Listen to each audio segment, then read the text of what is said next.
विद्यार्थी मित्रांनो, आज आपण आपल्या 7वीतील इंग्रजी या विषयातील पाठ्यपुस्तकातील पहिल्या युनिटमधला तिसरा lesson little girls wiser than old people हा अभ्यासणार आहोत. पहा, काउंट लिओ निकोलविच टॉल्स्टॉय और Leo Tolstoy was one of the greatest authors of all time. Tolstoy हे साहित्य विश्वातलं एक प्रचंड प्रभावशाली व्यक्तिमत्व होतं. माणसं सतत जग बदलण्याची भाषा करतात, पण स्वतःला बदलण्याबद्दल मात्र कोणीच बोलत नाही, असं सांगणारा टॉल्स्टॉय एक महान कादंबरीकार आणि उत्कृष्ट साहित्यिक तर होताच, पण तत्त्वज्ञही होता. He authored many novels, short stories and philosophical works. गांधीजींनी दक्षिण आफ्रिकेत असताना स्थापन केलेल्या वसाहतीचं नाव टॉल्स्टॉय फार्म असंच ठेवलं होतं. His ideas on non-violence had influenced great men like Mahatma Gandhi and Martin Luther king. गांधीजींना अहिंसेची प्रेरणाही टॉल्स्टॉयकडून मिळाली होती. General Tolstoy wrote many stories for children. This is one of them. However, this has a message for grown-ups too. Tolstoy यांनी लहान मुलांकरिता देखील अनेक कथा लिहिल्या, त्यापैकी ही एक कथा आहे. चला तर मग आपण आपल्या गोष्टीकडे वळूया. Little girls wiser than old people. मोठ्या लोकांपेक्षा लहान मुली हुशार. It was an early Easter. Here Easter means Easter is a Christian festival and holiday that is celebrated in many countries. Easter is always a Sunday. In the yards lay snow. सगळीकडे अंगणामध्ये बर्फ पसरलेला होता आणि गावामधून एक लहान ओढा वाहत होता. A large puddle had run down from a manure pile into a lane between two farms. एका खताच्या ढिगाऱ्यातून पाणी वाहत येऊन एका घाणेरड्या पाण्याचे डबके दोन शेताच्या रांगेमध्ये तयार झाले होते. And at this puddle, two girls, one older than the other, had met. आणि अशा या डबक्याजवळ एक मोठी व दुसरी तिच्यापेक्षा लहान अशा दोन मुलींची भेट झाली. लहान मुलीचे नाव मलाशा तर मोठीचे नाव अकुल्का असे होते. Both of them had been dressed by their mothers in new clothes. दोघींनाही त्यांच्या आईने नवीन कपडे घालून तयार केलेले होते. सण असल्यामुळे त्यांना नवीन कपडे घातलेले होते. The little girl had a blue dress and the Elder a yellow one with a design. त्या लहान मुलीने निळ्या रंगाचा तर त्या मोठ्या मुलीने पिवळ्या रंगाचा नक्षीकाम असलेला पोशाख परिधान केला होता. Both had their heads wrapped in red kerchiefs. पहा, तिथे बर्फ असल्यामुळे दोघींनीही आपल्या डोक्याला लाल रंगाचा चौकोनी रुमाल गुंडाळलेला होता. After press in church the two girls went to puddle. पहा, आता त्यांना लहान मुलांची चिकित्सक वृत्ती कशी. त्या दोघीही प्रार्थना झाल्यानंतर सर्वजण आपापल्या घरी गेले, पण ह्या दोघीही कुठं आल्या? त्या पडलजवळ, त्या पाण्याच्या डबक्याजवळ आल्या. आता या दोघींनीही खेळण्यासाठी त्या डबक्याजवळ ची जागा त्यांना योग्य वाटली. तुम्हा मुलांसारख्याच त्या तिथे खेळू लागल्या. Where they showed their new garments to each other and began to play. विद्यार्थी मित्रांनो, तुम्ही जसे आपले नवीन कपडे आपल्या मित्रांना दाखवता, तसेच त्यांनी आपले कपडे दाखवले व खेळायला सुरुवात केली. They wanted to splash in water. आता त्या लहान मुलींना पाणी उडवण्याची इच्छा झाली. The little girls started to go in to the puddle with her shoes on. ती लहान मुलगी बुटांसहित पाण्यात जाऊ लागली. But the older girl said to her, don't go Malasha, your mother will scold you. I will take off my shoes and you do the same. अरे रे मलाशा, तुझी आई तुला रागवेल. मी माझे देखील बूट काढते, तू तुझे देखील बूट काढून घे. The girls took off their shoes, raised their skirts and walked through the puddle toward each other. त्या मुलींनी त्यांची बुटे हातामध्ये घेतली व दुसऱ्या हाताने त्यांचे घागरे सावरत त्या डबक्यामध्ये एकमेकांच्या दिशेने चालायला लागल्या. Malasha stepped in up to her ankles. मलाशाचे पाय तिच्या घोट्यापर्यंत पाण्यात बुडाले. She said, it is deep Akulka, I am afraid. Akulka, हे डबके खोल आहे, मला भीती वाटते. अकुल्का लगेच म्हणाली, नेव्हर माइंड, शी रिप्लाइड, काळजी करू नकोस. It will not be any deeper, यापेक्षा जास्त ते खोल नाहीये. कम स्ट्रेट टुवर्ड मी, सरळ माझ्याकडे चालत ये. They came closer to each other. त्या एकमेकांच्या जवळ आल्या. तोच Akulka said Malasha. Look out and do not splash it up but walk softly. पहा पहा मलाशा, पाणी उडवत चालू नको, हळुवारपणे चल. She had barely said that when Malasha plumped her foot into the water and bespattered Akulka's new dress.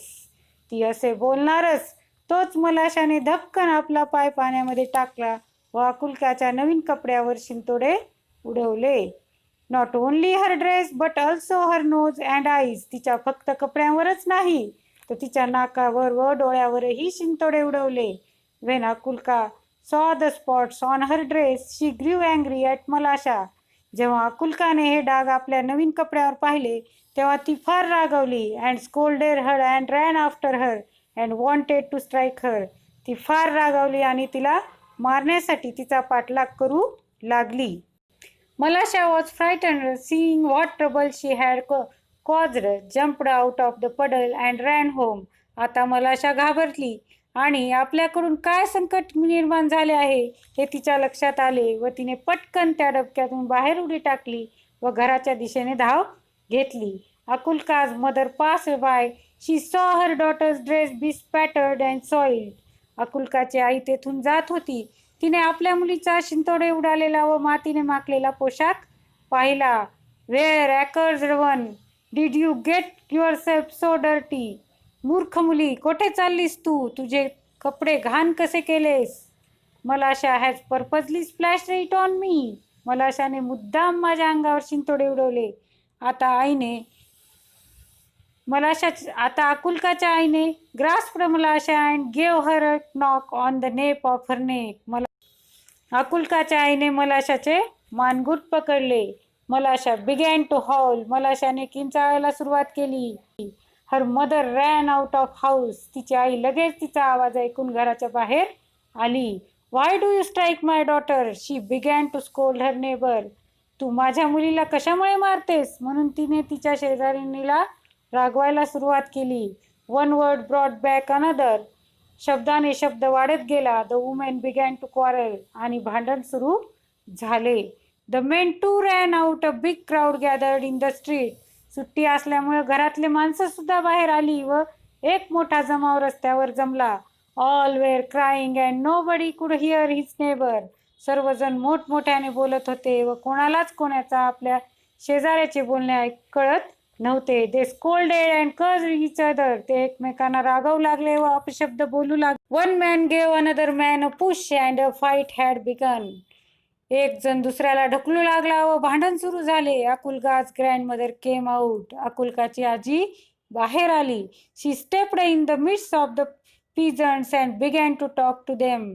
आणि ती त्या सर्व शेतकऱ्यांच्या मध्ये जाऊन त्यांना बोलण्याचा प्रयत्न करू लागली. What are you doing dear ones. अरे माझ्या प्रियजनांनो, हे काय करतायत?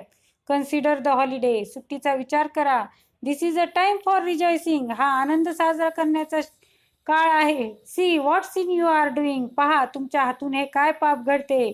दे paid no attention to the old woman and almost knocked her off her feet. त्यांच्यापैकी कोणीही तिच्याकडे लक्ष दिले नाही. याउलट तिच्या पायावर मारत तिला गुडघ्यावर पाडले.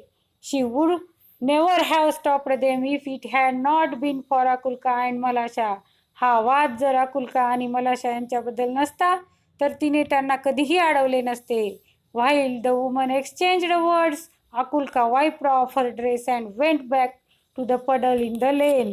इकडे भांडण चालू असताना आकुलकाने आपल्या कपड्यावरचे डाग पुसून काढले व परत ती त्या चिखलाच्या डबक्याजवळ गेली. She picked up a pebble and began to scratch the ground. तिने एक तिथला दगड उचलला आणि तेथील जमीन खरडायला सुरुवात केली. So as to let the water off in to the street. जेणेकरून ते सर्व पाणी रस्त्याच्या दिशेने वाहून जावे व तिथला चिखलाचा जो घाणेरडं पाणी साचलेलं होतं ते नाहीसं व्हावं.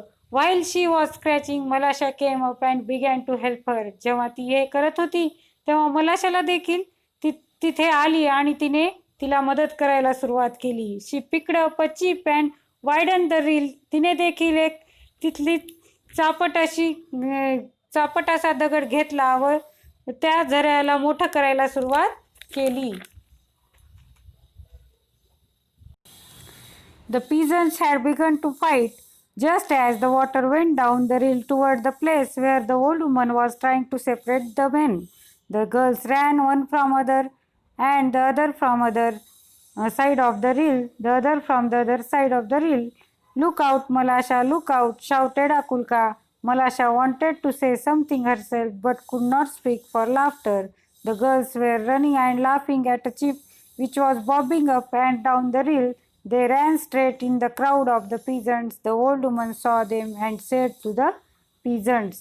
ते शेतकरी जिथं भांडत होते तिथं त्या ओढ्याचं पाणी तिथून जायला सुरुवात झाली आणि ह्या मुली एका साईडने एक जण आणि दुसऱ्या साईडने दुसरी अशा प्रकारे त्या ओढ्याच्या बाजूने त्या पाण्याच्या बाजूने त्या पळायला लागल्या आणि मग त्या एकमेकींना हसत काहीतरी दाखवत होत्या.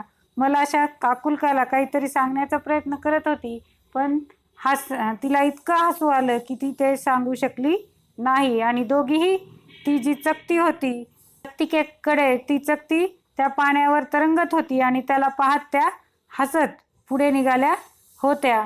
आणि इकडे ती म्हातारी आजी त्या लोकांना उद्देशून म्हणायला लागली, Shame on you, before God, men. You have started fighting on account of these two girls, and they have long ago forgotten it. The dear children have been playing nicely together. They are wiser than you. The men looked at the girls and they felt ashamed.